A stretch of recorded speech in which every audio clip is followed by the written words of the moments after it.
तो मैंने आप लोगों को ये जो पूरा टॉपिक था, ये टॉपिक जुड़ाव रखता है वैश्विक तापन से। ये पूरा टॉपिक जुड़ाव कहाँ से रखता है? वैश्विक तापन से। मैंने आप सभी को वैश्विक तापन से प्रारंभ किया था कि ग्लोबल वार्मिंग हो रही है, पृथ्वी गर्म हो रही है, पृथ्वी ग्रह गर्म हो रहा है, इसका तापमान बढ़ रहा है, पृथ्वी का स्थल मंडल, जल मंडल और वायुमंडल का तापमान बढ़ रहा है। जैसे हमारी बॉडी है ना, बॉडी का एक टेम्परेचर है कि भाई 37 डिग्री सेंटीग्रेड हमारी बॉडी का टेम्परेचर है, हम सामान्य स्थिति में हैं। वैसे ही पृथ्वी में जीवन के लिए भी एक निश्चित तापमान है।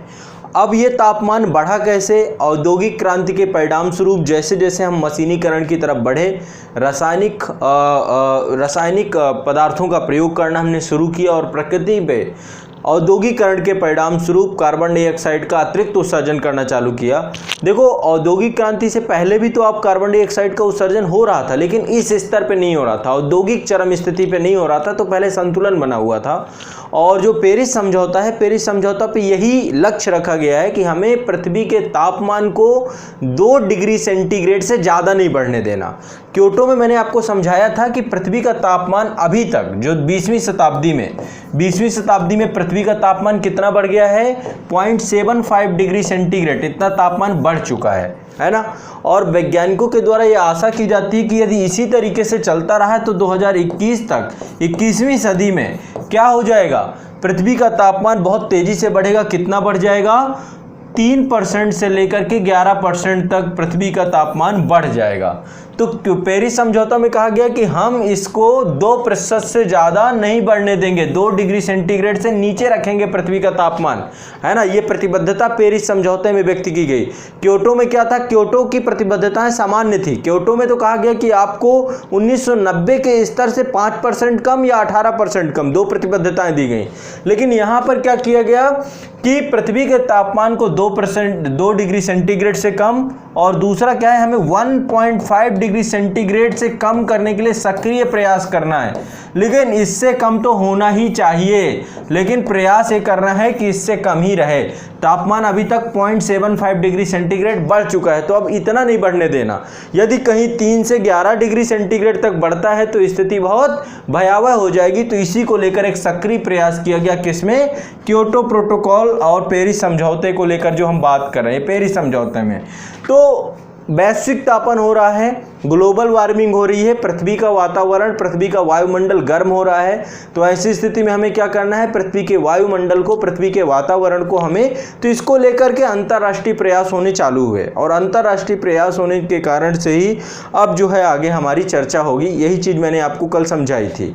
अब देखो, हमें पढ़ना क्या है। मैंने आपको बताया था जब क्योटो सम्मेलन की दूसरी प्रतिबद्धता तय कर दी गई 2012 में। उसके बाद 2013 में COP19 हुआ। COP19 हुआ, और COP19 कहाँ हुआ था? वारसा, पोलैंड पे।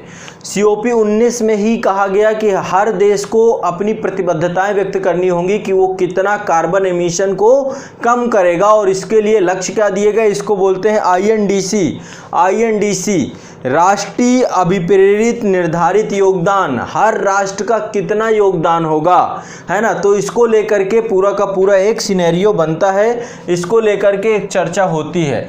तो इसके लिए, इसको ध्यान में रखते हुए आपका इंटेंडेड नेशनली डिटरमाइंड कंट्रीब्यूशन ये बनाए गए। तो आज सबसे पहले इसी को लिखेंगे, हेडिंग डाल लीजिए, हेडिंग डालिए INDC, पहले हेडिंग डालिए INDC, intended nationally determined contribution, अभिप्रेरित राष्ट्रीय निर्धारित योगदान। और ये इसको क्या करना था? ये COP19 में ये बात हुई कि आप सभी को, चूंकि क्योटो की प्रतिबद्धता 2020 में ख़त्म हो जाएगी, तो इससे पहले हमें एक मैकेनिज़्म बनाना पड़ेगा। और ये मैकेनिज़्म पेरिस समझौते के तौर पे 2015 में बना। लेकिन उससे पहले हमें क्या करना है कि सभी राष्ट्रों को कितना कंट्रीब्यूशन होगा, क्या होगा, आप कितना कार्बन एमिशन कम करेंगे, आपकी क्या प्रतिबद्धताएँ हैं। तो सभी ने एक दस्तावेज अपना अपना जारी किया, सभी ने, भारत ने भी जारी किया। और भारत के दस्तावेज में क्या क्या चीज़ें, हम कितना कार्बन एमिशन कम करेंगे, इसको लेकर के भी मैं आपको चर्चा करूंगा, है ना। भारत ने कहा है कि भारत जो है 2030 तक भारत क्या करेगा? 40% विद्युत जो है गैर जीवाश्म ईंधनों से हम प्राप्त करेंगे। तो अब एक एक करके लिखना है, अब लिखना है बच्चों, ठीक है। तो INDC समझ रहे हैं क्या है, चीज़ें समझ में आ रही है ना, ऐसा तो है नहीं ना कि हवा से मतलब चीज़ें ऐसा नहीं कि बिल्कुल भी आपको लग रहा हो कि क्या है, अभी तक बिल्कुल उलझापन है। अब चीज़ें सुलझ रही हैं, धीरे धीरे सुलझ रही हैं, है ना। तो आप पहले हेडिंग डाल लो INDC, ठीक है। क्योटो की बात की कहानी है, ये आप पूरी क्रम से लिखेंगे। लिखिए 1 अक्टूबर 2015 को 1 अक्टूबर 2015 को भारत द्वारा जलवायु परिवर्तन के संदर्भ में, भारत द्वारा जलवायु परिवर्तन के संदर्भ में 1 अक्टूबर 2015 को भारत द्वारा जलवायु परिवर्तन के संदर्भ में अपने अभिप्रेरित राष्ट्रीय निर्धारित योगदान, अपने अभिप्रेरित राष्ट्रीय निर्धारित योगदान INDC, है ना, इसी का पूरा फुल फॉर्म यहाँ पे लिखा हुआ है, अभिप्रेरित राष्ट्रीय निर्धारित योगदान संबंधी दस्तावेज, संबंधी दस्तावेज, संबंधी दस्तावेज, संबंधी दस्तावेज वान में, वान है जर्मनी में पड़ता है, वान में, वान में, वान कहाँ है, जर्मनी में, वान में UNFCCC, UNFCCC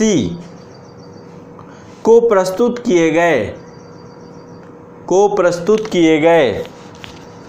तो 1 अक्टूबर 2015 को भारत ने अपना INDC प्रस्तुत किया, UNFCCC को प्रस्तुत किए गए और इन्हें गांधी जयंती के अवसर पर, गांधी जयंती 2 अक्टूबर को थी अगले ही दिन, और इन्हें गांधी जयंती के अवसर पर 2 अक्टूबर 2015 को नई दिल्ली में घोषित किया गया, नई दिल्ली में घोषित किया गया।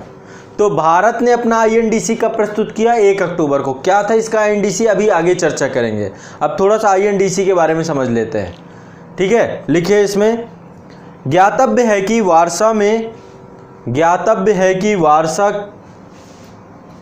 ज्ञातव्य है कि वारसा में 2013 में हुए, ज्ञातव्य है कि वारसा में 2013 में हुए COP19 में सभी देशों ने, में सभी देशों से, में सभी देशों से 2015 तक, 2015 में सभी देशों से 2015 में पेरिस में, 2015 में पेरिस में होने वाले सम्मेलन COP21 में होने वाले सम्मेलन COP21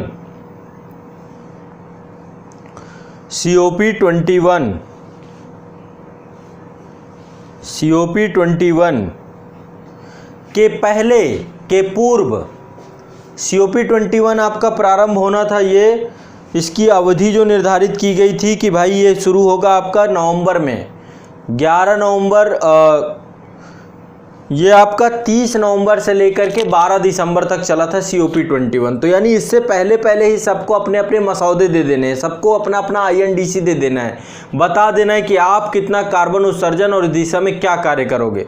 ये सबको लक्ष्य कर दिया गया और सबको इस पे कार्य करना था, ठीक है। तो उसी दिशा पे बात हम कर रहे हैं, तो लिख लीजिए बच्चों।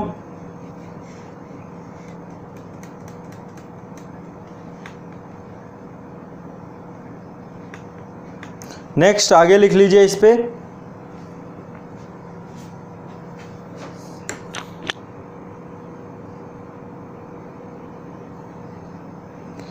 पेरिस में होने वाले सम्मेलन COP21 के पहले अपना अपना INDC तैयार प्रस्तुत करने के लिए कहा गया। अगला लिखिए नेक्स्ट, ताकि जलवायु परिवर्तन पर, ताकि जलवायु परिवर्तन पर सभी देशों की राष्ट्रीय स्तर पर वचनबद्धताओं,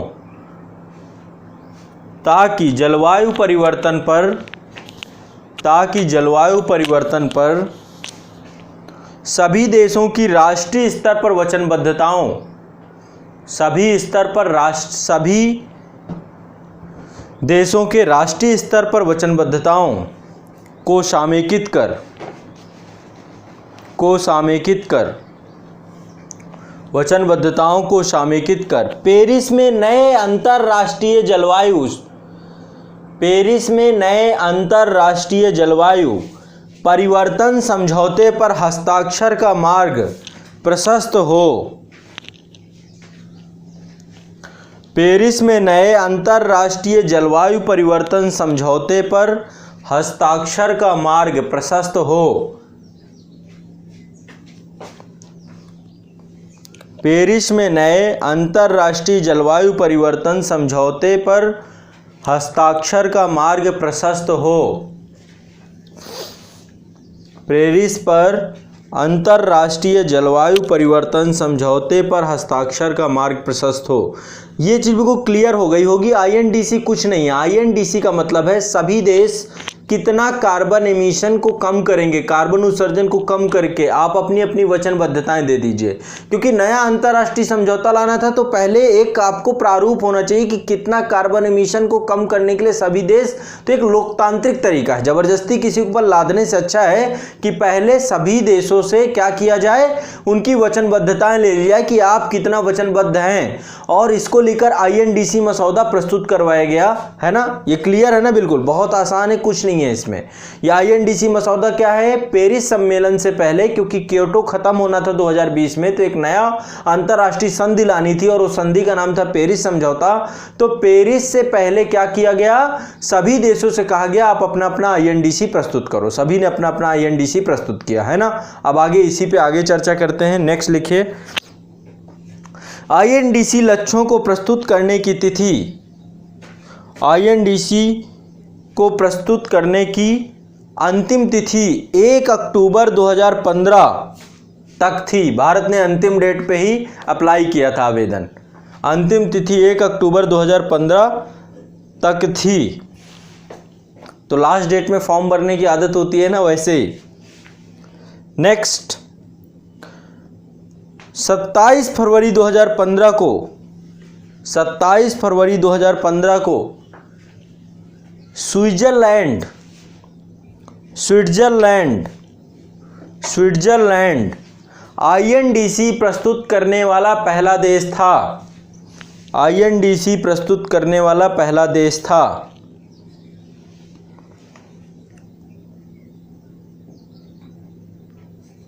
भारत द्वारा 38 पृष्ठों में विस्तारित आईएनडीसी के महत्वपूर्ण तथ्य इस प्रकार हैं। क्या क्या है, हमने अपने आईएनडीसी में क्या क्या लिखा, कितनी वचनबद्धताएं दी, इस चीज को लिख लीजिए। विस्तारित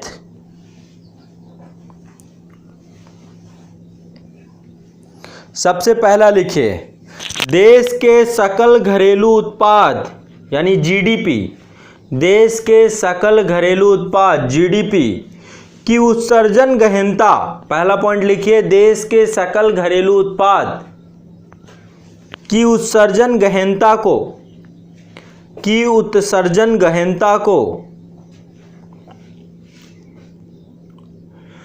वर्ष 2030 तक 2005 के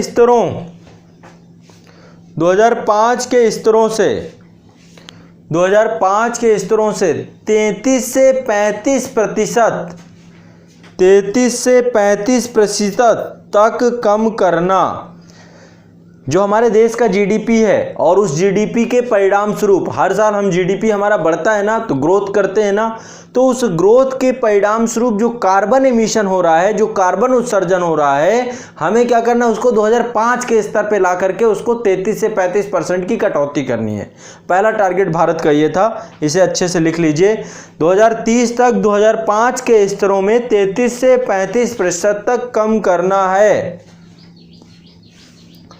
अब इसको कम करने से कितना कार्बन हमारे यहाँ उत्सर्जन कम हो जाएगा, ये भी लिख लीजिए। इससे 3.59 बिलियन टन, इससे 3.59 बिलियन टन, बहुत बड़ी संख्या होती, 3.5 अरब टन, 3.59 बिलियन टन CO2 कार्बन डाइऑक्साइड CO2 समतुल्य उत्सर्जन को रोका जा सकेगा। CO2 समतुल्य उत्सर्जन को रोका जा सकेगा। CO2 समतुल्य उत्सर्जन को रोका जा सकेगा। CO2 समतुल्य उत्सर्जन को रोका जा सकेगा। वर्ष 2030 तक कुल स्थापित विद्युत क्षमता का वर्ष 2030 तक कुल स्थापित विद्युत क्षमता का लगभग 40% विद्युत ऊर्जा गैर जीवाश्म ईंधन आधारित ऊर्जा संसाधनों से प्राप्त करना। वर्ष 2030 तक दूसरा टारगेट क्या है? पहला टारगेट था कि हमें जो जीडीपी है, टोटल जीडीपी का कितना कम करना है, 33 से 35% 2005 के स्तर पे आके। दूसरा टारगेट क्या है? 2030 तक कुल स्थापित विद्युत क्षमता, जो हमारे देश की विद्युत क्षमता है, इसको हमें क्या करना है? अल्टरनेटिव एनर्जी पे ले जाना है, यानी वैकल्पिक ऊर्जा पे ले जाना है। वैकल्पिक ऊर्जा कैसी ऊर्जा है? पर्यावरण हितैषी ऊर्जा है, जिसको बोलते हैं नवीकरणीय ऊर्जा। तो हमें अपनी विद्युत उत्पादन जो करना है, इसको हमें क्या करना है? गैर जीवाश्म ईंधनों पर आश्रित कर देना है इसको। तो यही बात लिखवा रहा हूं, लिखिए वर्ष 2030 तक कुल स्थापित विद्युत क्षमता का लगभग 40% विद्युत ऊर्जा गैर जीवाश्म ईंधन आधारित ऊर्जा संसाधनों से प्राप्त करना। गैर जीवाश्म ईंधन आधारित ऊर्जा संसाधनों से प्राप्त करना। गैर जीवाश्म ईंधन आधारित ऊर्जा संसाधनों से प्राप्त करना। ठीक, तो पहला टारगेट था जीडीपी में, हमें जो जीडीपी ग्रोथ रेट हो रही है उसमें उसको 2005 के स्तरों से इतनी कटौती करना। दूसरा, अब ये कैसे होगा? ये कटौती होगी टेक्नोलॉजी ट्रांसफर करके, हम अपनी टेक्नोलॉजी में परिवर्तन करेंगे। दूसरा, विद्युत उत्पादन जो कर रहे हैं उसको भी हम गैर जीवाश्मी ईंधन से कर देंगे। तीसरा नंबर है वनीकरण, हम अपने देश का वनीकरण बढ़ाएंगे। अभी वनीकरण देख रहे हैं ना, लगातार अब सरकार बहुत एक्टिव तरीके से काम करती है। ठीक है, तो लिख लीजिए वर्ष 2030 तक अतिरिक्त वनीकरण एवं वृक्षावरण। वर्ष 2030 तक आज़ाद IAS एकेडमी के द्वारा भी इस समय जो मुहिम चलाई जा रही है उसमें लगभग 2 लाख वृक्षारोपण हो चुका है। 2 लाख वृक्षारोपण हो चुका है। 1 लाख तो हमने यहाँ पर गाजियाबाद, देखो हर साल सरकार के द्वारा टारगेट किए जाते हैं, केवल सरकार नहीं करती, विभिन्न प्रकार के संस्थान भी करते हैं, है ना। तो NGO करते हैं, बहुत सारे ग्रीन क्लाइमेट को लेकर के बहुत सारे पर्टिकुलर NGO हैं। तो इस बार हमने भी 5 लाख का टारगेट लिया था, जिसमें 2 लाख हो चुका है। 1 लाख आपका यहीं गाजियाबाद में हुआ है, जो संस्थान के द्वारा करवाया गया है वन विभाग के साथ मिलकर के। वन विभाग इसमें सहयोग कर रहा है लगातार, और विभिन्न संस्थान के साथ हम मिल करके काम कर रहे हैं। जैसे कि आपका एक यहाँ पे जो पशु विभाग है, कई डिपार्टमेंट के साथ मिल करके हमारे काम हो रहे हैं। और लगातार ये पूरा एरिया, जैसे क्रॉसिंग रिपब्लिक का एरिया, इस पे जितनी सोसाइटी है इस पे लगभग 50,000 वृक्षों को लगाया गया है, बड़ी संख्या में प्रतिदिन लगते हैं यहाँ पर वृक्ष। और लगातार जो है मतलब एक बड़ा कार्य है, आप लोगों के द्वारा भी लगाया गया है। सुरभि जी ने बहुत बढ़िया लगातार अभी ये कर रही हैं, 101 वृक्ष इन्होंने बताया कि ये लगा रही हैं। भूपेंद्र जी ने कल इमेज भेजी थी, ये लगा रहे हैं। ऑनलाइन के बच्चे लगातार वृक्षारोपण करवा रहे हैं। यहाँ तक एक बच्चे ने ऑनलाइन के 25,000 वृक्ष का टारगेट रखा है, उसके अपने क्षेत्र पे है। एक बच्चा है जो, यदि किसी को कोई दिक्कत हो रही हो, यदि किसी को वृक्ष चाहिए हो, कोई इतने बड़े दायरे पे लगवा सकता हो, तो आप संस्थान के आज़ाद फाउंडेशन के नंबर पे संपर्क कर सकते हैं। हम स्थानीय प्रशासन से बात करके आपको फ्री में सारी चीज़ें मुहैया करा देंगे, है ना।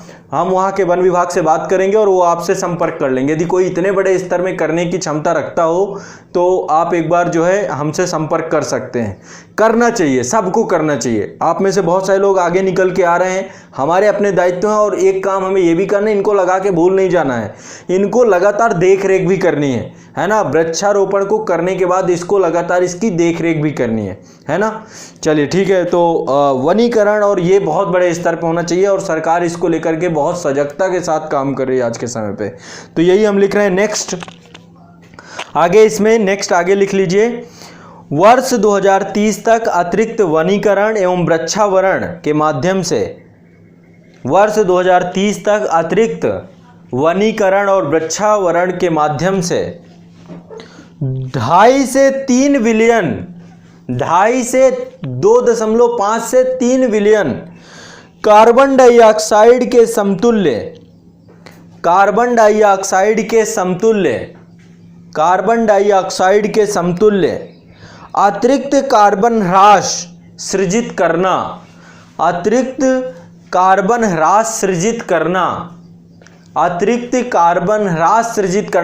ह्रास का मतलब है कार्बन श्रिंक, यानी CO2 को जो ग्रहण करते हो, जो अवशोषित करते हो, जो लेते हो, कार्बन डाइऑक्साइड लेने हो, मतलब उनको सोखने वाले तो पेड़ ही है ना। पेड़ कार्बन डाइऑक्साइड को सोख लेते हैं, वो कार्बन डाइऑक्साइड को श्वसन प्रक्रिया में यूज करते हैं और उसको ऑक्सीजन कन्वर्ट करके देते हैं। देखो कितना मतलब बड़ा महत्व है वृक्षों का। कार्बन डाइऑक्साइड लेंगे और आपकी जीवनदायिनी CO2 को छोड़ेंगे, जो पर्यावरण के लिए बहुत जरूरी है। तो यही बात मैं आपको लिखवा रहा था, इसी को लिख लीजिए कंप्लीट। कहां पर हैं हम?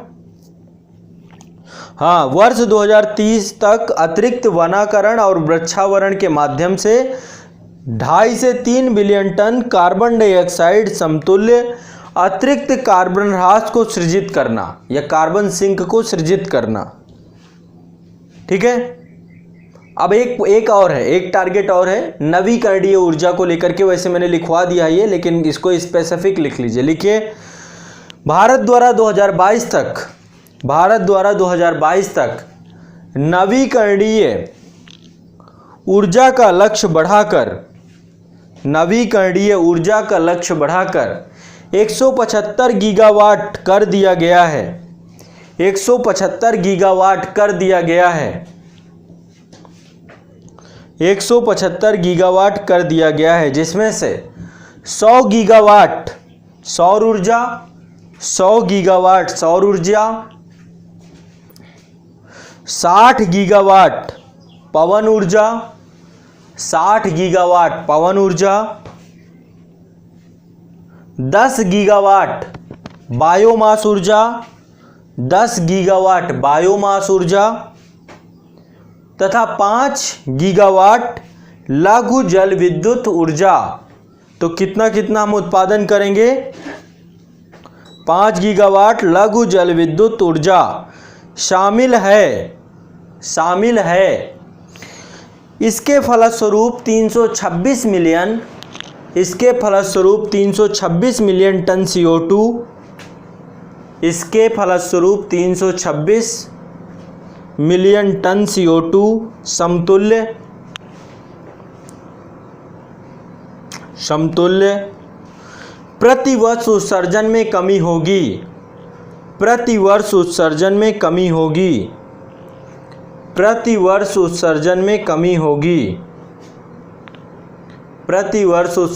कमी होगी।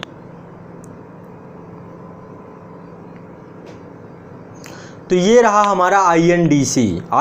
ये भारत ने अपना प्रस्तुत किया कि भैया हम इस तरीके से काम करेंगे। ठीक है, तो भारत कितना कर रहा है? 326 मिलियन टन हम CO2 को ख़त्म करेंगे 2030 तक में। हमारी पूरी INDC हमने प्रस्तुत किया। ऐसे हर एक देश ने किया होगा अपना INDC प्रस्तुत।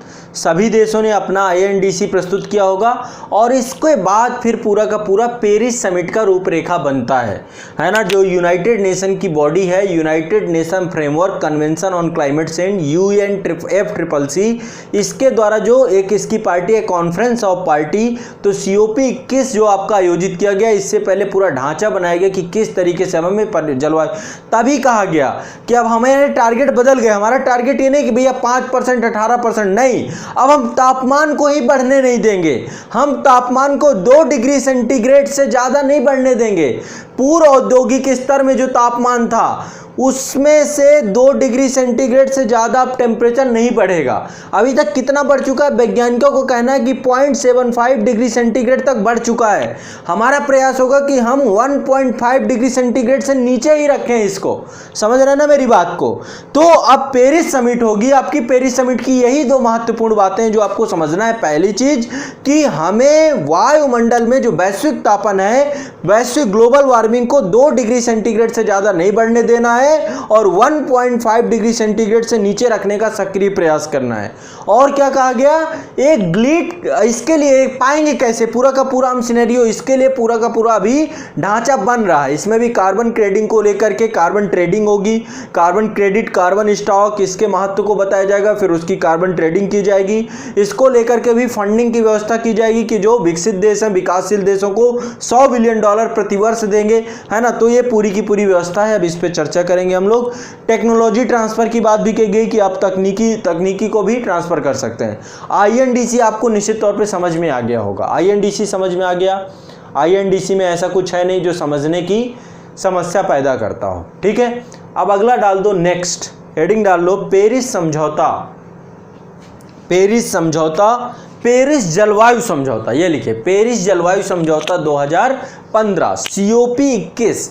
जैसे मैंने आपको क्योटो प्रोटोकॉल लिखवाया था ना, क्योटो प्रोटोकॉल 1997 में हुआ था। अभी देखो, क्योटो प्रोटोकॉल 1997 में हुआ, प्रभावी कब हुआ, 2005 में, प्रभावी कब हुआ, 2005 में। वैसे ही पेरिस समझौता कब हुआ, 2015 में, प्रभावी कब होना है, 2020 में, इस साल प्रभावित होना है ना। पेरिस समझौता कब प्रभावी होना है, इस साल 2020 में प्रभावी होना है। और इसको लेकर के पूरी की पूरी चर्चा पर चर्चा इस बार जब ग्लासगो में समिट होगी, COP 26 होगा, उसमें फाइनलाइज किया जाएगा, ठीक है। तो चलिए अब देखो, अभी तो बहुत मामला इसमें थोड़ा सा बिगड़ चुका है क्योंकि अमेरिका इससे दूर जा चुका है, लेकिन कई देशों ने, जो बाकी अन्य देश हैं, उन्होंने कहा है कि अब पेरिस समिट में हम कुछ ऐसे क्लॉज लेकर के आएंगे जिससे देश जो है पहले समझौते में साथ रहते हैं, इसके बाद दूर भाग जाते हैं, तो इनकी वचनबद्धताएं, प्रतिबद्धताएं खत्म ना हो जाए, है ना। तो ऐसा ना हो कि कोई इसको छोड़ के भाग जाए। हुआ है क्योटो के साथ, ये पूरा एग्जाम्पल रहा, क्योटो में कनाडा भाग गया, अन्य बहुत सारे देश चले गए उसको छोड़कर। तो ऐसा ना हो कोई देश बाहर निकल जाए समझौता से, ये कंडीशन नहीं क्रिएट होनी चाहिए। तो पेरिस में हम ये गलती नहीं दोहराएंगे। और जितने भी सदस्य देश हैं, सबने कहा है कि हम पेरिस समझौते को बिना अमेरिका के भी लागू करने का प्रयास करेंगे। तो संभवतः पेरिस समझौता आपका इस साल आ जाएगा। अब देखो क्या होता है। अब पेरिस समझौता पहले आप लोग लिख लो, समझ लो, ठीक है, ठीक है। चलो डाल लो, हेडिंग डालो, पेरिस जलवायु समझौता 2015, ठीक। तो लिखिए इसमें, ग्लोबल वार्मिंग पर या वैश्विक तापन पर अंकुश लगाने के लिए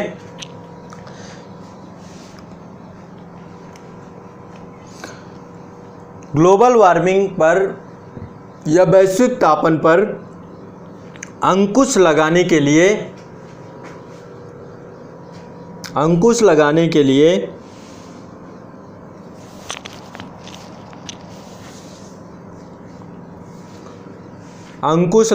लिए पेरिस जलवायु समझौता, पेरिस जलवायु समझौता क्योटो प्रोटोकॉल के बाद सबसे महत्वपूर्ण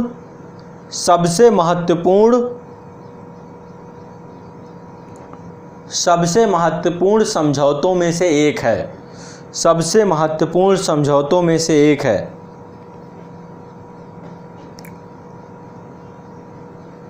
जिसका आयोजन संयुक्त राष्ट्र जलवायु परिवर्तन सम्मेलन, संयुक्त राष्ट्र जलवायु परिवर्तन सम्मेलन, संयुक्त राष्ट्र जलवायु परिवर्तन सम्मेलन 2015, संयुक्त राष्ट्र जलवायु परिवर्तन सम्मेलन 2015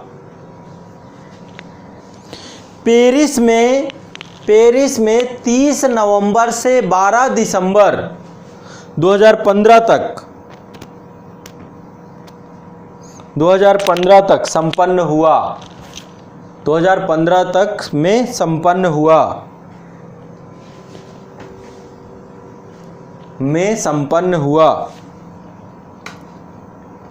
यह सम्मेलन जलवायु परिवर्तन पर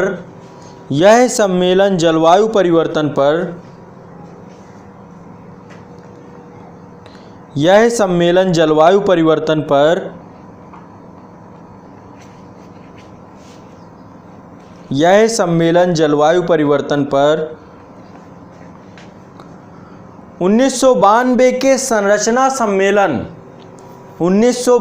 के संरचना सम्मेलन के लिए दलों की बैठक के लिए दलों की बैठक का 21वां वार्षिक सत्र है, का 21वां वार्षिक सत्र है, COP 21 है ना, कॉन्फ्रेंस ऑफ पार्टी का क्या है, 21वां सत्र है, का 21वां सत्र है। इस सम्मेलन में ग्लोबल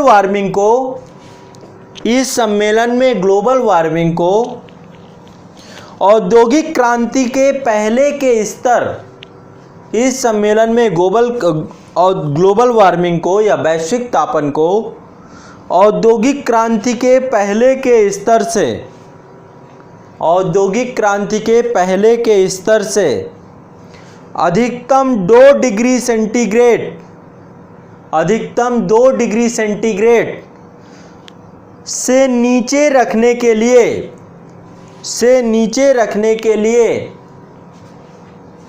से नीचे रखने के लिए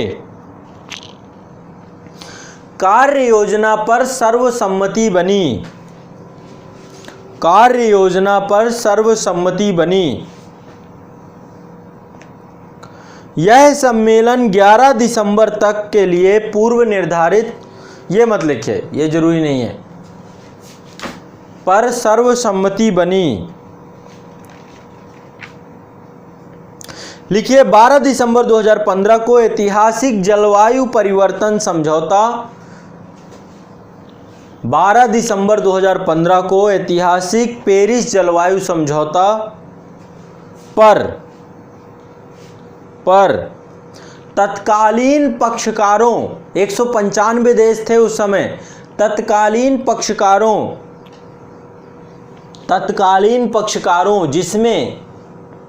जिसमें 195 देश व यूरोपियन यूनियन, EU एक ही समझा जाता है, एक यूनिट समझी जाती है, 195 देश व यूरोपियन यूनियन, यूरोपीय संघ शामिल थे, ने स्वीकृति प्रदान की, ने स्वीकृति प्रदान की, ने स्वीकृति प्रदान की, ने स्वीकृति प्रदान की।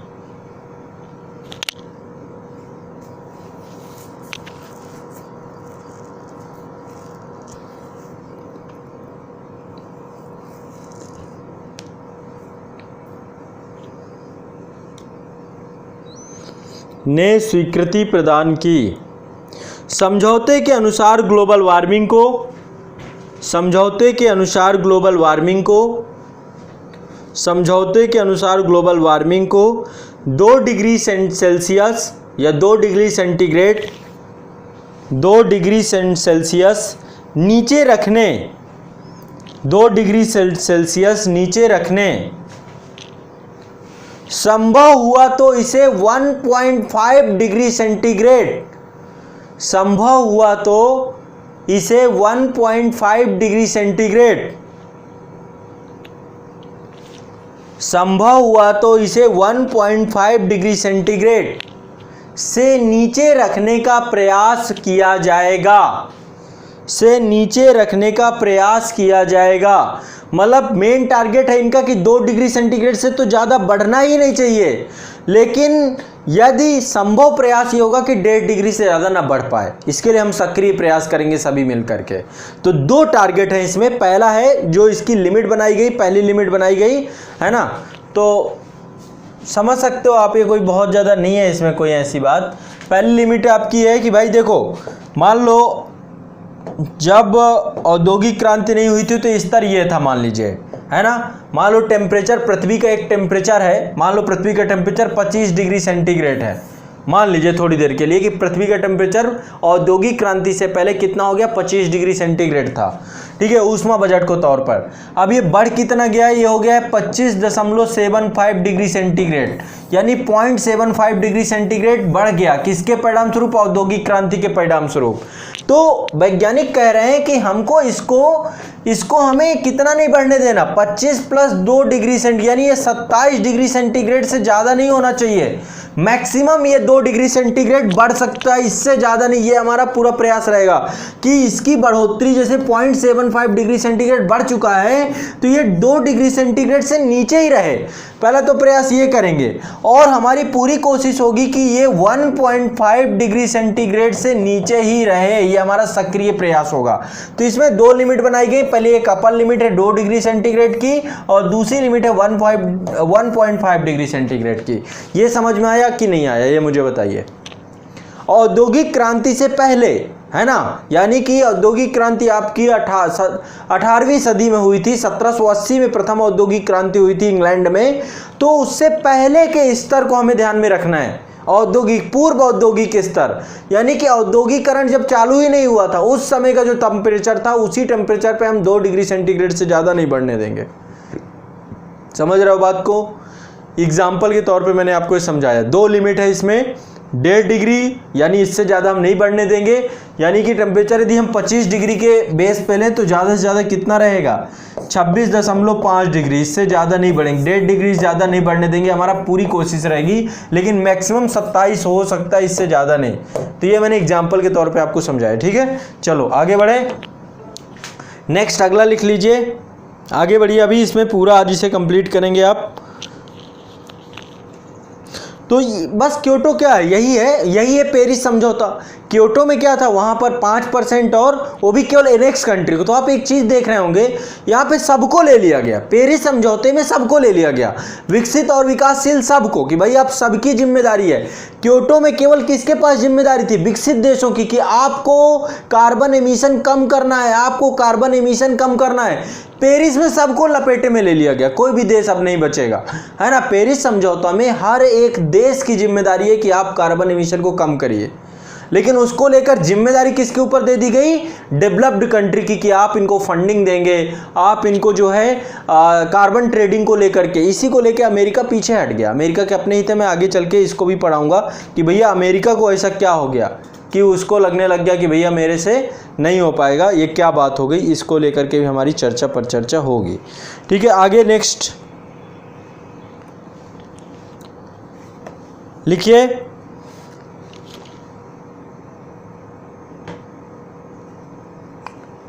उत्सर्जन में कमी के लिए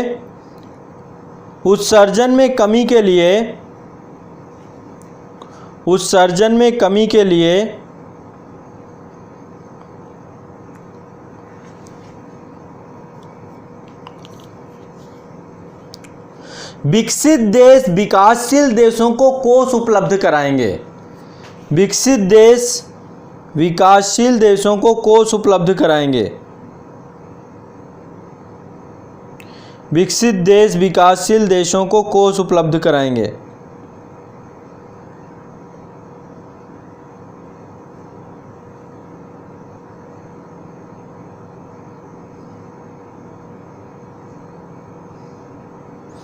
विकसित देश विकासशील देशों को कोष उपलब्ध कराएंगे।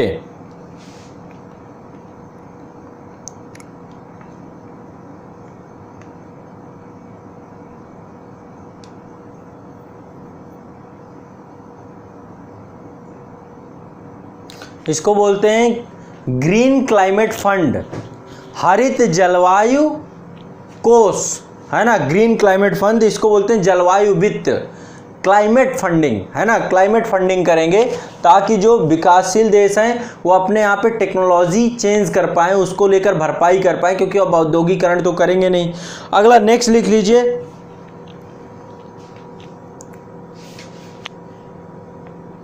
सम्मेलन में यह भी सुनिश्चित किया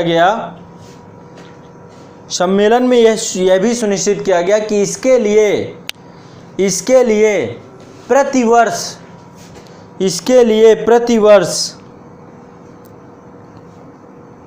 2020 से विकसित देश विकासशील देशों को $100 अरब की मदद मुहैया कराएंगे। विकसित देश विकासशील देशों को प्रतिवर्ष $100 अरब की मदद मुहैया कराएंगे। अभी इसको लेके सहमति नहीं बन पाई है, अब देखो क्या होता है। 100 अरब डॉलर की मदद मुहैया कराएंगे। सम्मेलन में यह भी सुनिश्चित किया गया कि शुद्ध ग्रीन हाउस गैस उत्सर्जन शून्य होगा।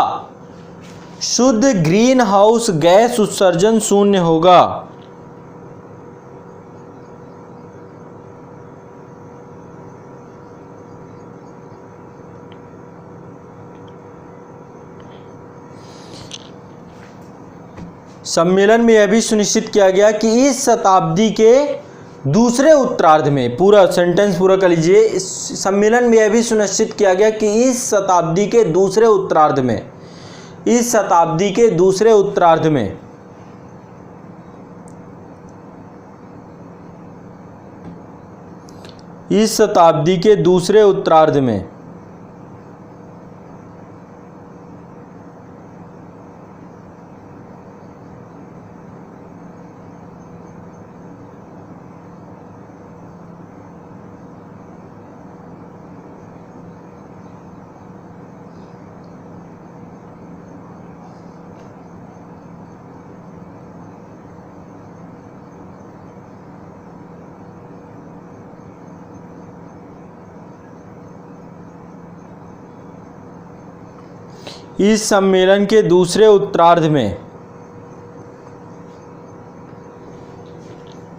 शुद्ध ग्रीन हाउस उत्सर्जन शून्य होगा। शुद्ध ग्रीन हाउस उत्सर्जन का मतलब ये है कि हम इतना कार्बन सिंक बना देंगे कि जो कार्बन उत्सर्जन होगा यदि उसको माइनस किया जाए तो क्या हो जाएगा, शुद्ध ग्रीन हाउस गैस उत्सर्जन 0 हो जाएगा। जैसे कि मान लीजिए पूरे वैश्विक उत्सर्जन को यदि हम देखें तो मान लो 50 मिलियन टन कुल वैश्विक उत्सर्जन, मान लीजिए एक दफ़े एग्जाम्पल के तौर पे मैं आपको बता रहा हूँ, उदाहरण के तौर पे यदि आप ले लें कि कुल 50 मिलियन टन जो है या बिलियन टन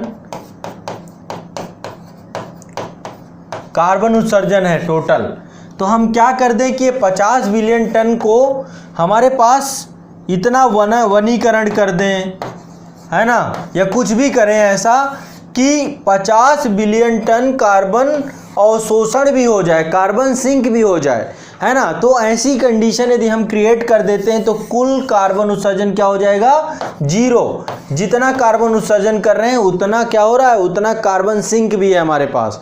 तो यदि ऐसी व्यवस्था हम कर पाए तो दूसरे उत्तरार्ध में यानी 2050 के बाद कार्बन उत्सर्जन 0 करना है हमको। कितना करना है, 2050 के बाद कार्बन उत्सर्जन 0 करना है, यानी 2050 तक। कई सारे देशों ने इसको लेकर प्रतिबद्धताएं भी जाहिर की हैं, ये भी आप बिल्कुल क्लियर रखिएगा। देखो 2 खिलाड़ी हैं बड़े, पहला खिलाड़ी है चाइना 27%, पूरे विश्व का 27% कार्बन उत्सर्जन चीन करता है। दूसरे नंबर पे अमेरिका है, 15% कार्बन उत्सर्जन अमेरिका करता है। 2 बड़े खिलाड़ी हैं, है ना। और पेरिस समझौता से ये भाई साहब कट लिए, अमेरिका गायब हो गए, बोले ना ना ना मैं ना कर पाऊंगा। क्यों, क्योंकि चीन को अभी भी विकासशील देशों की श्रेणी में रखा गया है। और देखो आपको एक चीज़ बताऊं, इस समय सबसे बड़ी समस्या क्या है देशों के बीच में। वर्तमान में जो सबसे बड़ी समस्या है, विभिन्न देशों में राष्ट्रवाद की प्रवृत्ति बढ़ती जा रही है। आप यदि देखें तो हाल फिलहाल में पूरे विश्व में अवलोकन करें तो हर देश में राष्ट्रवाद की प्रवृत्ति बढ़ती जा रही है। 21वीं शताब्दी में हर देश में मुखर राष्ट्रवाद बढ़ के सामने आ रहा है, चाहे अमेरिका हो। आप अमेरिका में देखें तो अमेरिका जो कि सबसे बड़ी डेमोक्रेसी है, सबसे बड़ा लोकतंत्र है, तो आप अमेरिका में पाएंगे तो अमेरिका की क्या कंडीशन है। 2016 में जब वहाँ पर चुनाव हुए तो जो मौजूदा सरकार है वहाँ पे, ट्रंप सरकार है, रिपब्लिकन पार्टी की सरकार है, पूरा राष्ट्रवाद पे चुनाव लड़ा गया। आप देखेंगे यदि अमेरिका के हित के विपरीत कुछ भी होता है थोड़ा सा, जहाँ पे अमेरिका को नुकसान लगता है, अमेरिका तुरंत पीछे हट जाता है। ट्रंप यही तो कर रहे हैं और क्या कर रहे हैं, है ना। चाहे वो ट्रेड वार की बात हो, यदि थोड़ा सा उनको लगता है, और ट्रेड वार में सिर्फ और सिर्फ चाइना भर की बात नहीं है। अभी आपने सुना होगा कि भारत के द्वारा विभिन्न जो अमेरिका से आने वाले यहाँ पर विभिन्न वस्तुएं हैं, विभिन्न गुड्स हैं, उन सभी गुड्स पे भारी भरकम जो है कस्टम ड्यूटी लगाई जाती थी। और उसको लेकर जैसे हार्ले डेविडसन का एक एग्जांपल दिया गया कि हार्ले डेविडसन पे भारत 200 से 300% कस्टम ड्यूटी लगाता है, और इसको लेकर ट्रंप उखड़ पड़े। उन्होंने कहा नहीं नहीं ऐसे नहीं होगा। तो ये किसी भी देश को नहीं छोड़ा अमेरिका ने, तो क्या है, राष्ट्रवादी प्रवृत्ति है। ट्रेड वार को। अब तो राष्ट्रवाद और तेजी बढ़ता जा रहा है, ये अच्छा नहीं है, ये किसी भी विश्व के हित में नहीं है। राष्ट्रवाद का बढ़ना विश्व के हित में नहीं है, इससे विश्व का कुछ भी भला नहीं होगा। भारत में देखेंगे तो यहाँ पर भी राष्ट्रवाद बढ़ रहा है, सरकारें भी ऐसी बैठी हुई हैं। जैसे अभी भारत की स्थिति देखें, यहाँ पर भी ऐसी सरकार है और नागरिकों में देश को लेकर हम कुछ भी कर सकते हैं।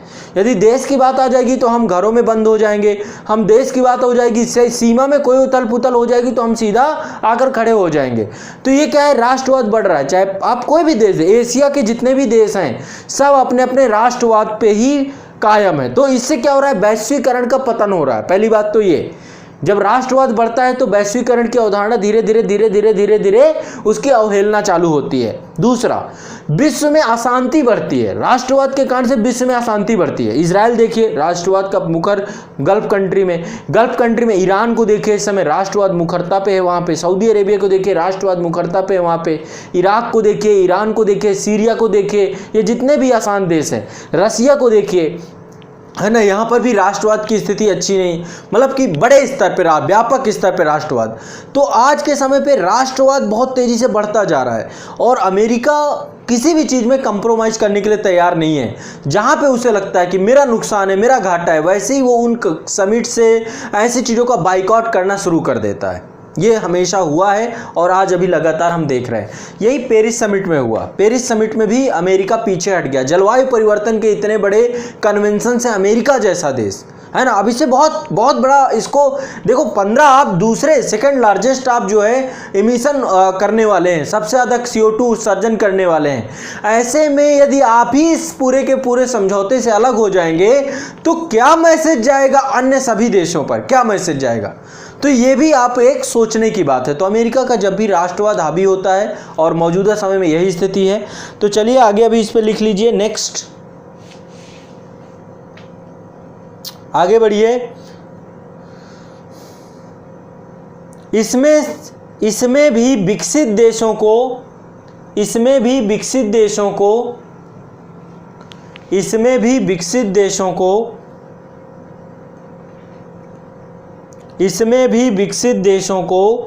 अन्य देशों की तुलना में ज़्यादा प्रयास करने होंगे। अन्य देशों की तुलना में ज़्यादा प्रयास करने होंगे। किस चीज़ की तुलना में? कि हम दूसरे उत्तरार्ध तक क्या करेंगे, दूसरे उत्तरार्ध तक हम प्रयास करेंगे कि हम कुल जो ग्रीन हाउस गैस उत्सर्जन है उसको शून्य कर दें। तो विकसित देशों की जिम्मेदारी ज़्यादा है, ये कहा गया इस समझौते में। अगला लिखिए, यही सब अमेरिका के अपने चोचले हैं। वो कह रहा कि सारी प्रतिबद्धताएं हम पे लाद दीजिए, 27% वाले पे मत लादिए। ऐसा नहीं, चाइना के ऊपर भी बड़े स्तर पे प्रतिबद्धताएं हैं, लेकिन कहीं ना कहीं पे विकासशील देशों को थोड़ा बहुत छूट दी गई है। भारत तो बहुत कम इमिशन करता है। अगला नेक्स्ट लिखिए, स्वच्छ ईंधन की दिशा में आगे बढ़ने के लिए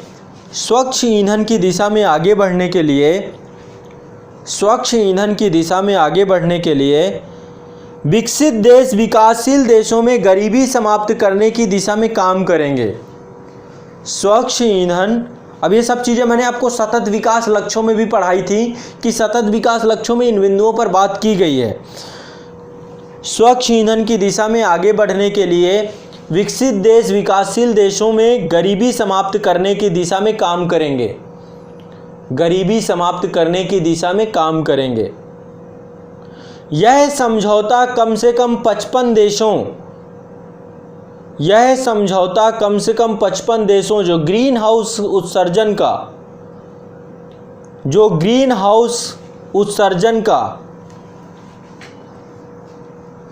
55 देश ऐसे हैं जो ग्रीन हाउस उत्सर्जन का 55% टॉप 55 देश ऐसे हैं जो ग्रीन हाउस उत्सर्जन का 55% करते हैं, है ना, जो 55% कर रहे हैं। इन देशों की प्रतिबद्धताएं ज़्यादा इनको दी गई। तो वही बात मैं आपको लिखवा रहा हूँ, लिखिए,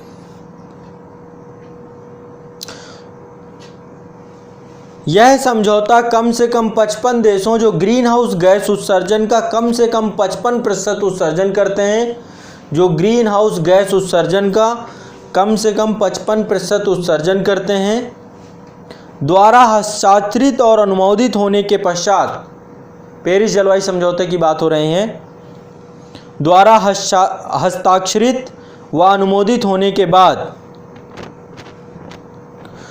30 दिन के पश्चात अर्थात 4 जनवरी 2016 से प्रभावी हो गया। 4 जनवरी 2016 से प्रभावी हो गया। प्रभावी होने के साथ ही यह समझौता अनुमोदन करने वाले देशों पर बाध्यकारी हो गया। मतलब करना पड़ेगा, यदि आपने अनुमोदन कर दिया तो आपको करना पड़ेगा, इसीलिए अमेरिका बाहर हट गया इससे। प्रभावी होने के बाद यह समझौता अनुमोदन करने वाले देशों पर बाध्यकारी हो गया। ज्ञातव्य है कि 22 अप्रैल 2016 को पृथ्वी दिवस के अवसर पर 22 अप्रैल 2016 को पृथ्वी दिवस के अवसर पर इस समझौते को एक वर्ष के लिए 21 अप्रैल 2017 तक के लिए हस्ताक्षर हेतु खोला गया। 21 अप्रैल 2017 तक के लिए हस्ताक्षर हेतु खोला गया।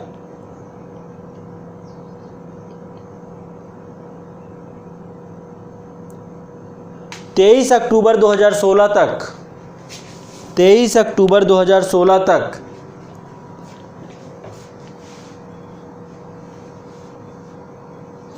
23 अक्टूबर 2016 तक 191 देशों ने पेरिस समझौते पर हस्ताक्षर कर दिए। 23 अक्टूबर 2016 तक 191 देशों ने पेरिस समझौते पर हस्ताक्षर कर दिए। अब इनमें से कौन कौन नहीं था? इराक ने नहीं किया, निकारागुआ, न्यू, सऊदी अरब, सीरिया, उज्बेकिस्तान, लेकिन बाद में इन्होंने शायद कर दिया है। अब शायद लगभग सभी देश हो चुके हैं, अमेरिका को छोड़कर। अमेरिका इससे थोड़ा सा आगे निकल चुका है। ठीक है, तो अभी इस पे चर्चा करेंगे। नेक्स्ट अगला लिख लीजिए। समझौते की पुष्टि करने वाला पहला देश फिजी था। फिजी बेचारा, आपको पता होगा ना, आइलैंड है। कहाँ पे अवस्थित है? ओशेनिया कंट्रियों पर। मैं बच्चों ओशेनिया कंट्री आप लोग को पता है ना, ओशेनिया ऑस्ट्रेलिया है और ओशन में बहुत सारे द्वीप छिटके पड़े हुए हैं। किस ओशन में? प्रशांत महासागर और हिंद महासागर दोनों में। तो इनको ओशेनिया बोला जाता है। लगभग 14 देश हैं इसमें टोटल। ऑस्ट्रेलिया भी उनमें से एक है। Australia, New Zealand, Marshall island, Tonga, Vanuatu, ये सारे बहुत सारे देश हैं यहाँ पे। ठीक है, फिजी, माइक्रोनेशिया, मेलानेशिया, पॉलिनेशिया, ऐसे बहुत सारे देश हैं। पापुआ न्यू गिनी, ये सब आते हैं इसी के ओशेनिया के अंतर्गत। तो ओशेनिया जो है, इसी में आपका फिजी, जितने भी इनको वैश्विक तापन से सबसे ज़्यादा खतरा है। जितने भी आइलैंड कंट्री हैं ये आने वाले भविष्य में ख़त्म हो जाएंगे। तो सबसे पहले ये बहुत सक्रिय, बहुत संवेदनशील है, तो इसीलिए सबसे पहला देश फिजी था। भारत द्वारा 2 अक्टूबर 2016 को गांधी जयंती के अवसर पर इस समझौते पर पुष्टि की गई। भारत ने 2 अक्टूबर 2016 को पेरिस समझौता सम्मिलित हुआ था भारत। तो भारत ने कब किया? 2 अक्टूबर 2016 को गांधी जयंती के अवसर पर इस समझौते पर पुष्टि की गई। ठीक है, तो इस तरीके से 62वां देश था भारत।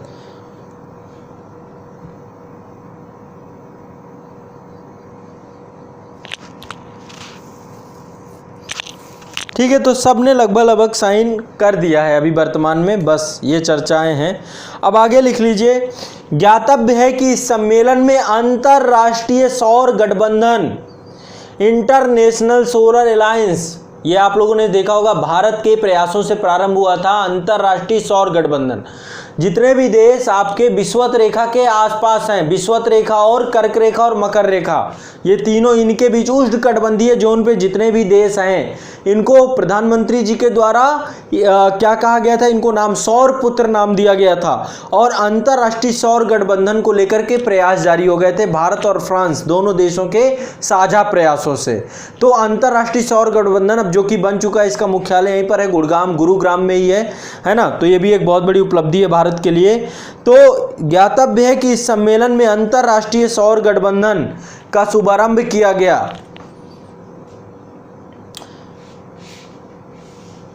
वर्तमान में अमेरिका पेरिस समझौते से अलग हो गया है।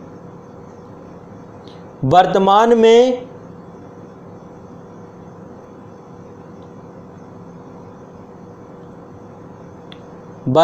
में अमेरिका पेरिस समझौते से अलग हो गया। इससे पहले क्योटो प्रोटोकॉल से भी अमेरिका अलग हुआ था। 1997 में जो क्योटो प्रोटोकॉल हुआ था, जॉर्ज डब्ल्यू बुश जब थे, जॉर्ज डब्ल्यू बुश, वो भी रिपब्लिकन पार्टी थी, वो भी मतलब रिपब्लिकन पार्टी के अपने ही नखरे हैं। तो जब कभी भी रिपब्लिकन पार्टी होती, बहुत सारे अंतर्राष्ट्रीय संधियों को नहीं मानते। तो क्योटो प्रोटोकॉल से भी अमेरिका ने अपने आप को अलग थलग किया था। पेरिस समझौते से ट्रंप महोदय ने कर लिया है ना। तो लिख लीजिए, वर्तमान में अमेरिका पेरिस समझौते से अलग हो गया है। अमेरिका का मानना है कि पेरिस समझौते से हमारी अर्थव्यवस्था प्रभावित होगी। अरे अर्थव्यवस्था तभी रहेगी जब जीवन रहेगा पृथ्वी में। जीवन ही समाप्त होगा तो अर्थव्यवस्था को क्या करोगे।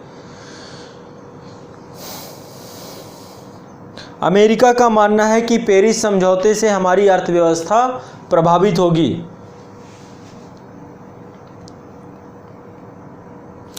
तथा वर्ष 2025 तक 27 लाख नौकरियां चली जाएंगी। 27 लाख नौकरियां चली जाएंगी। यह अमेरिका की चिंता है ट्रंप महोदय की, और इस कारण से ट्रंप महोदय हैं बिजनेसमैन आदमी, बन गए राष्ट्रपति। तो अब समझ में नहीं आ रहा क्या निर्णय लें क्या निर्णय ना लें। ठीक है, तो ये हो गया आपका पेरिस जलवायु समझौता। मोटा मोटी आप समझ गए पेरिस जलवायु समझौता की 3 बातें आपको याद रखना है। पहला, तापमान को कितना रखना है, पूर्व औद्योगिक स्तर से कितना रखना है, 2 डिग्री सेंटीग्रेड से ज़्यादा नहीं बढ़ने देना है। प्रयास करना है कि 1.5 डिग्री सेंटीग्रेड तक ही बढ़ पाए, इससे ज़्यादा ना बढ़े, इससे कम ही रहे। तो 2 ये आपका है, पहला है। दूसरा है ग्रीन क्लाइमेट फंड, यानी कि हरित जलवायु कोष बनाया गया, जिसमें 2020 से प्रतिवर्ष $100 बिलियन ये सभी देशों को देना है। ये भी आपका एक बहुत महत्वपूर्ण है। अब अमेरिका इससे अलग हो गया है। अमेरिका के अलग हो जाने से क्या नुकसान पड़ेगा, तो हेडिंग डाल लीजिए। अब लिखिए, अमेरिका के समझौते से बाहर होने के मायने। हेडिंग डाल लीजिए, अमेरिका के समझौते से बाहर होने के मायने। अमेरिका के समझौते से बाहर होने के मायने लिखिए। वर्ष 2016 के चुनाव प्रचार के दौरान अमेरिकी राष्ट्रपति डोनाल्ड ट्रंप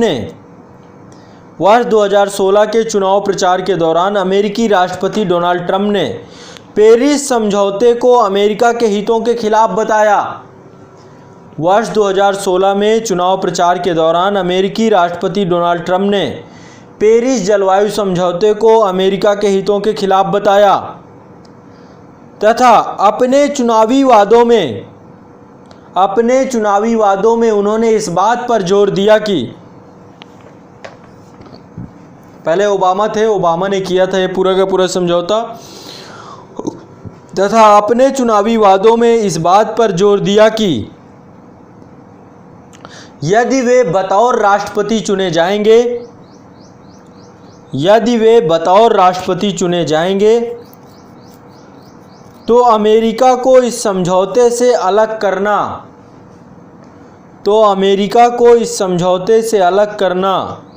उनकी प्राथमिकता होगी। तो अमेरिका को इस समझौते से अलग करना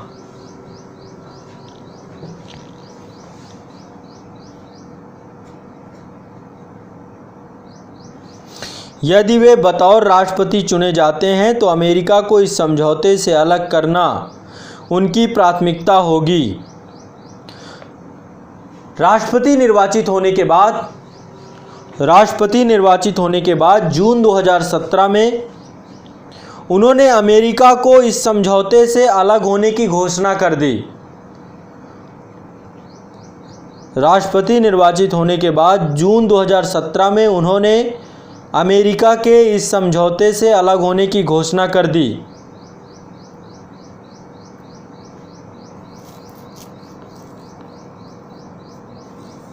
उल्लेखनीय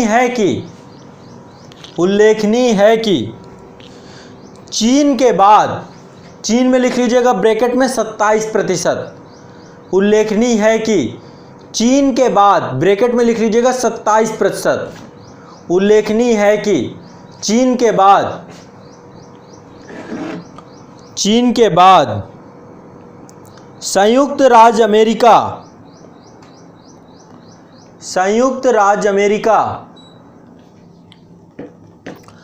ब्रैकेट में लिखेगा 15%। संयुक्त राज्य अमेरिका ब्रैकेट में लिखेगा 15%। विश्व में ग्रीन हाउस गैसों का दूसरा सबसे बड़ा उत्सर्जक है। विश्व में ग्रीन हाउस गैसों का दूसरा सबसे बड़ा उत्सर्जक है। यदि इनके द्वारा ग्रीन हाउस गैसों का उत्सर्जन नहीं किया जाता, यदि इनके द्वारा ग्रीन हाउस गैसों का उत्सर्जन में कमी नहीं की जाती, यदि इनके द्वारा ग्रीन हाउस गैसेस के उत्सर्जन में कमी नहीं की जाती, तो समझौतों के लक्ष्यों को प्राप्त करना मुश्किल हो जाएगा। तो समझौतों के लक्ष्यों को प्राप्त करना मुश्किल हो जाएगा।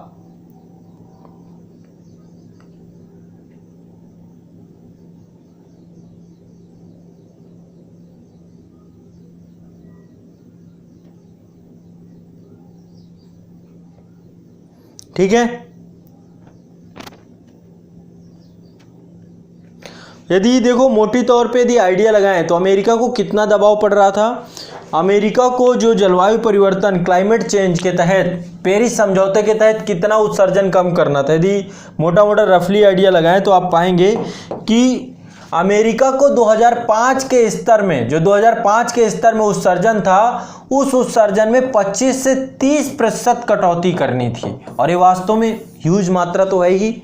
और जैसा कि मैंने आपको बताया, ट्रंप जैसी सरकार और राष्ट्रवादी सरकार, तो ट्रंप इससे पीछे हट गए, हाथ खड़े कर लिए कि भैया हमसे ना हो पाएगा। पहले प्राइमरी क्या, इकोनॉमी को प्राइमरी। अब ऐसे बताइए, यदि ऐसा एक बहुत ही महत्वपूर्ण देश इस समझौते से अलग हो जाएगा तो फिर क्या इसका फायदा पड़ेगा।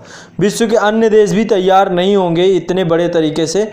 अगला पॉइंट लिख लीजिए इसमें, और क्या क्या पॉइंट पड़ेंगे इसमें। दूसरा नेक्स्ट लिखिए, अमेरिका का इससे अलग होने का सबसे बड़ा प्रभाव, अमेरिका का इससे अलग होने का सबसे बड़ा प्रभाव,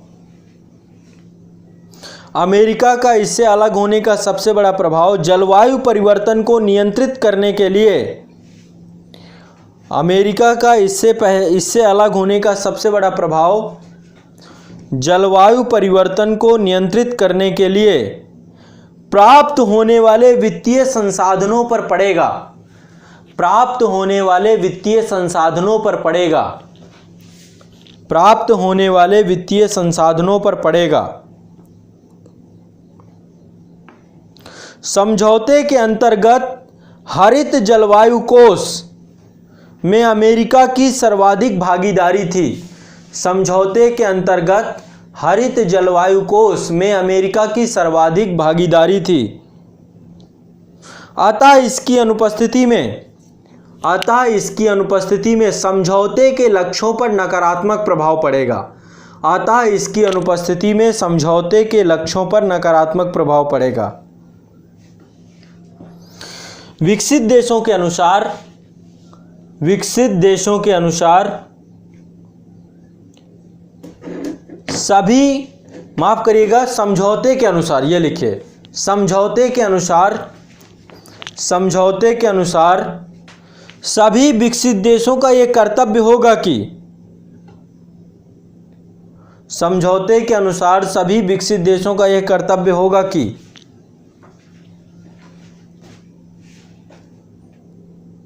जलवायु परिवर्तन को नियंत्रित करने के लिए, जलवायु परिवर्तन को नियंत्रित करने के लिए हरित जलवायु कोष में वर्ष 2020 से प्रतिवर्ष, हरित जलवायु कोष में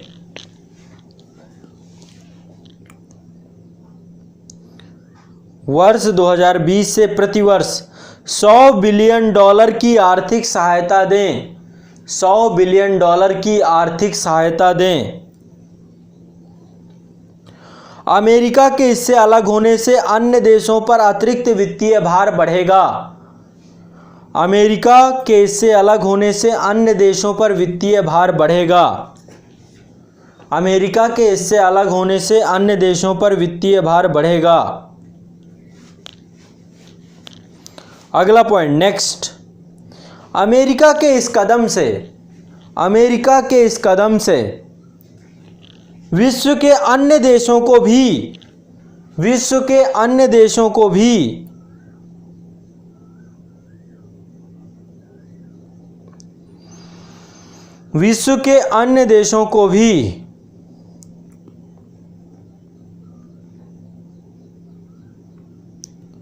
इस ओर बढ़ने की प्रेरणा मिलेगी, मतलब समझौते से दूर भागने की प्रेरणा मिलेगी, इस ओर बढ़ने की प्रेरणा मिलेगी, जो बिल्कुल भी वैश्विक समाज के हित में नहीं है, जो बिल्कुल भी वैश्विक समाज के हित में नहीं है, जो बिल्कुल भी वैश्विक समाज के हित में नहीं है।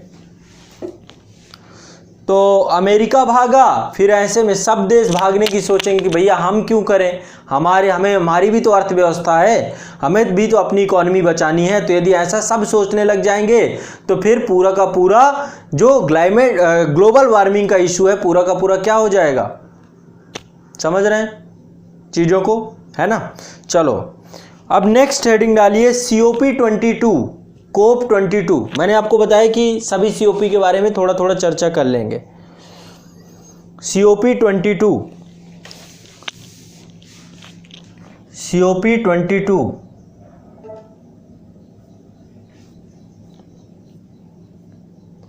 तो अब जितना मैं बोलूं बस उतना लिखते जाने आपको। COP22 कहां पर हुई? माराकेश, मोरक्को में। लिख लीजिए इसको, कहां पे हुई? माराकेश, मोरक्को में। कब से कब तक हुई? 7 से 18 नवंबर 2016 के बीच में हुई। लिख लीजिए, तुरंत लिखिए इसको, ज़्यादा मैं समय नहीं दूंगा। कहाँ हुई? माराकेश, मोरक्को में, 7 से 18 नवंबर 2016 में। हुआ क्या क्या इसमें? अंतर्राष्ट्रीय सौर गठबंधन फ्रेमवर्क समझौते पर हस्ताक्षर की प्रक्रिया प्रारंभ हुई। अंतर्राष्ट्रीय सौर गठबंधन शुरू हुआ था ना, वो यहाँ पर प्रारंभ हो गई। अंतर्राष्ट्रीय सौर गठबंधन फ्रेमवर्क समझौते पर हस्ताक्षर की प्रक्रिया प्रारंभ हुई, ठीक, COP22 पे।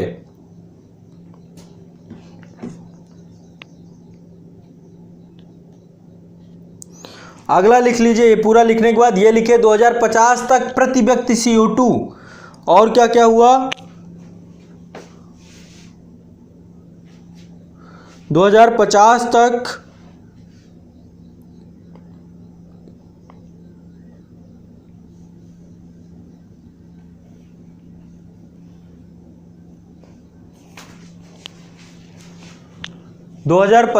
तक प्रति व्यक्ति CO2 को 2 मीट्रिक टन से कम करने की घोषणा की गई।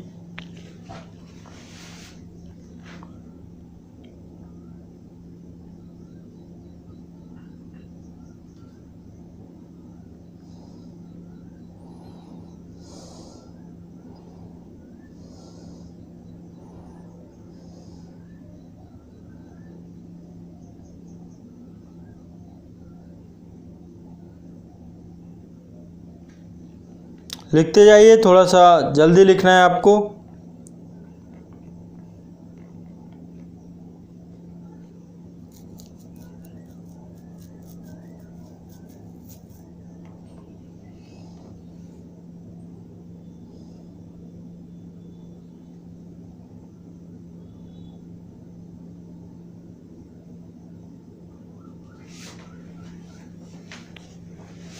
अगला लिख लीजिए, जलवायु परिवर्तन के प्रति अति संवेदनशील देशों ने यह संकल्प लिया। जलवायु परिवर्तन के प्रति अति संवेदनशील देशों ने यह संकल्प लिया कि वर्ष 2050 तक वे अपनी 100% ऊर्जा नवीनीकरण स्रोतों से प्राप्त करेंगे।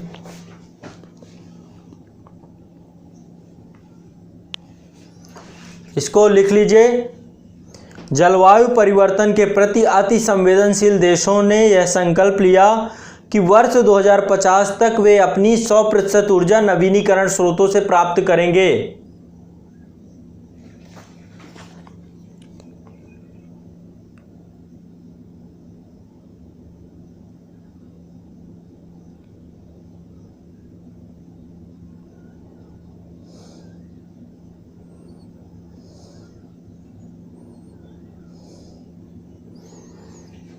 ठीक है, नेक्स्ट ये हो गया, लिख गया सभी का। आगे बढ़े, है ना, आगे बढ़ते हैं। अगला है COP23। COP23 ये जर्मनी वान में हुआ 6 से 17 नवंबर 2016, माफ करिएगा 6 से 17 नवंबर 2017।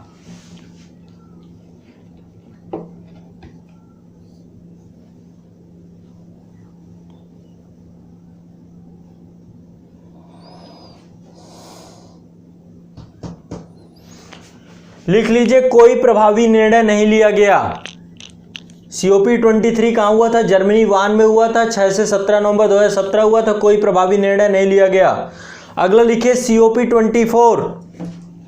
COP24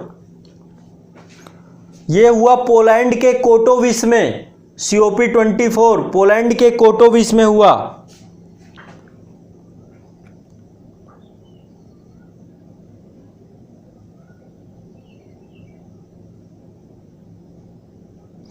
अगला लिख लीजिए, इसमें कब से कब हुआ? 2 से 15 दिसंबर 2015 तक हुआ। इसमें करना क्या है? 2015 के पेरिस सम्मेलन में हुए जलवायु समझौते को 2020 से लागू करने पर आम सहमति बनी। –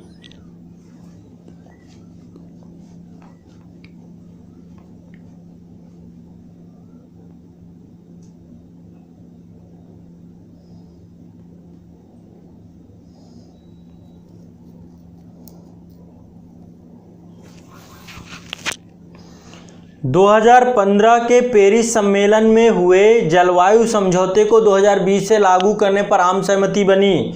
अगला पॉइंट लिखिए, पेरिस समझौते के लिए नियम पुस्तिका बनाई गई। पेरिस समझौते के लिए नियम पुस्तिका, पेरिस समझौते के लिए नियम पुस्तिका।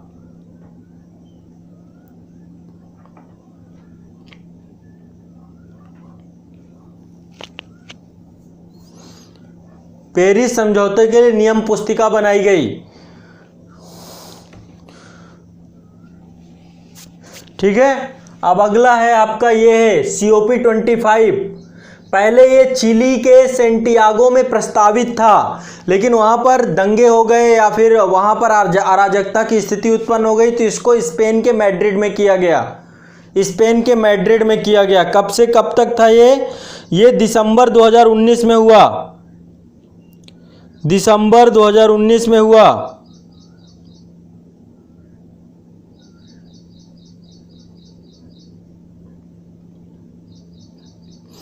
दिसंबर 2019 में। अब इसमें लिख लीजिए क्या क्या चीजें रहीं।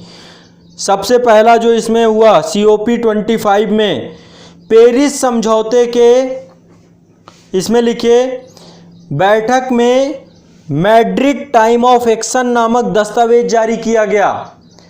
क्या हुआ इसमें, क्या क्या काम हुआ? पहला हुआ मैड्रिड टाइम ऑफ एक्शन। ये भी असफल ही रहा, वैसे पूरी तरीके से देखा जाए सफल नहीं रहा।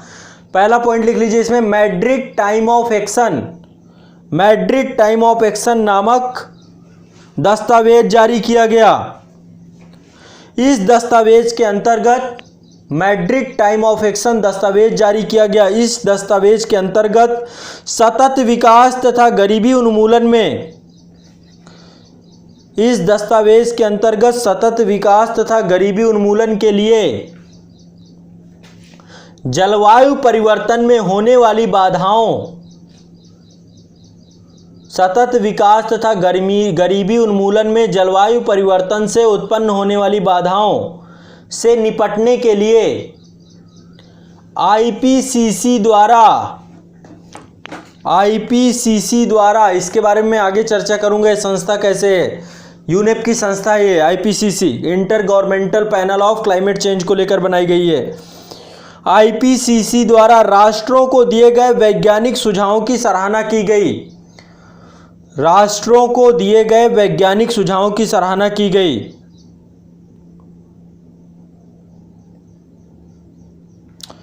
हुआ कुछ नहीं इसमें बस बातें हुई कि हाँ 2020 से हमको जलवायु परिवर्तन खत्म करना है, हाँ 2020 से $100 बिलियन हमें मिलने चाहिए विकसित देशों के द्वारा विकासशील देशों, बस यही प्रतिबद्धताओं पर फिर से जोर दिया गया। बाकी फाइनल किसी भी तरीके की बात नहीं हुई, है ना। तो फाइनल यदि कुछ हुआ नहीं तो क्या लिखें। बाकी इसमें होना बहुत कुछ था। इसमें जैसे नियम पुस्तिका जो बनी थी उसको फाइनलाइज करना था, कुछ चीजें हुई भी लेकिन पूरी तरीके से नहीं हुई, तो ये सफल नहीं रहा। लिख लीजिए, इसमें लिखे अंतिम कोई प्रभावकारी निर्णय नहीं रहा, अंतिम कोई प्रभावकारी निर्णय नहीं हुआ, अंतिम कोई प्रभावकारी निर्णय नहीं हुआ, अंतिम कोई प्रभावकारी निर्णय नहीं हुआ। अगला लिखे COP26, COP26 ये आपकी है 9 से 19 नवंबर 2020, 9 से 19 नवंबर 2020। कहाँ पर है? Glasgow, United kingdom, Britain. Glasgow United kingdom में आयोजित होगी। है कहाँ होगी? ग्लासगो यूनाइटेड किंगडम में। तो इसमें बहुत सारे लक्ष्य निर्धारित किए गए। पहली बात तो पूरी तरीके से प्रतिबद्धताओं को करते हुए पेरिस समझौते को लागू करवाने का काम, है ना, और जितनी नियम पुस्तिका है इसको फाइनलाइज करना है। तो विभिन्न प्रकार के टारगेट्स इसमें रखे गए हैं, है ना। चलिए, ये रही आपकी अभी तक की ग्लोबल वार्मिंग को लेकर के किए गए अंतर्राष्ट्रीय प्रयासों की यात्रा।